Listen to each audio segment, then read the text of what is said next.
har H2O. Når der er én oxygen, opstår der 2 hydrogener, og strømmen spalter vandmolekylerne, derfor går de i hver sit kar. Og herovre ved anode, der har vi hydrogen, og herovre ved katode, der har vi oxygen i vores elektrolysekar. Nu vil vi vise, hvordan man kan se, der er hydrogen i Elektrolysekaret.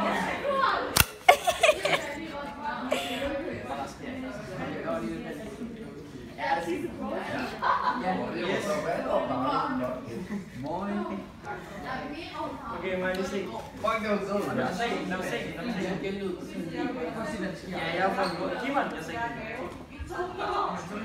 Det slukkes.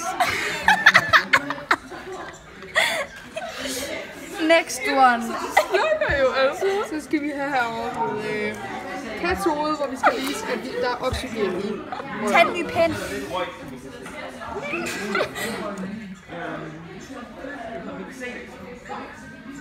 Hvis Kim spørger, så jeg går hen på...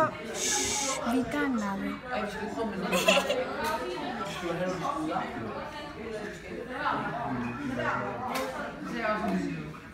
Jeg skal lige ud.